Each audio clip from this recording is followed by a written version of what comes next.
Hello horror fans. आज मैं आपको भारत के दिल से एक दिल दहला देने वाली कहानी सुनाने जा रहा हूं। तो सीट बेल्ट बांध लो, क्योंकि यह कहानी कमजोर दिल वालों के लिए नहीं है।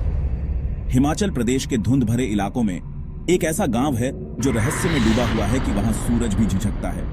कहा जाता है कि हर रात जैसे ही अंधेरा छाता है, जिंदा और मुर्दा के बीच की सीमा धुंधली हो जाती है।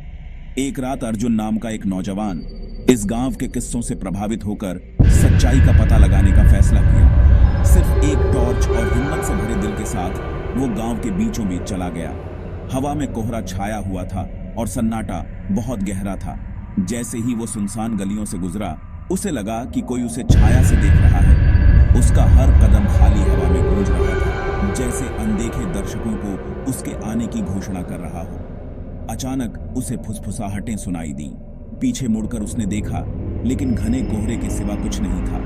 वो गांव के अंदर उस पुराने बरगद के पेड़ की तरफ बढ़ता गया जो गांव के बीच में खड़ा था। गांव के श्राप का स्रोत। यहीं पर ग्रामीण भूतों को देखने की बात करते थे। निराशा और गुस्से के अनंत चक्र में फंसी आत्माएं। जैसे ही अर्जुन पेड़ के पास पहुंचा, तापमान तेजी से गिर गया। उसकी सांसें बर्फीली हवा में दिखाई देने लगी और उसकी टॉर्च ऐसे टिमटिमा रही थी जैसे किसी अनदेखी ताकत से लड़ रही हो। फिर उसने उसे देखा। एक सफेद कपड़ों में औरत, उसका चेहरा पीला, आंखें खोखली, उसकी साड़ी हवा में लहरा रही थी। वो एक लोरी गा रही थी, नर्म लेकिन डरावनी, एक धुन जो उसकी आत्मा में समाती जा रही थी। डर से ठिठका हुआ अर्जुन भागना चाहता था, लेकिन उसके पैर नहीं हिले।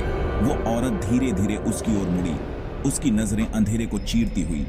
उसने कुछ अनसुना फुसफुसाया और अचानक उसके नीचे की जमीन हिलने लगी। अर्जुन जमीन पर गिर गया और वो औरत उसके पास आ रही थी। उसका रूप हर कदम के साथ और भयानक होता जा रहा था। जैसे ही वो उसके पास पहुंचने वाली थी, उसने अपने कंधे पर एक हाथ महसूस किया। डर के मारे वो पीछे मुड़ा और एक बूढ़ा आदमी मिला। उसका चेहरा उम्र और ज्ञान की गहरी रेखाओं से भरा हुआ। इस जगह से निकल जाओ, बूढ़े आदमी ने अर्जुन को खींचते हुए कहा।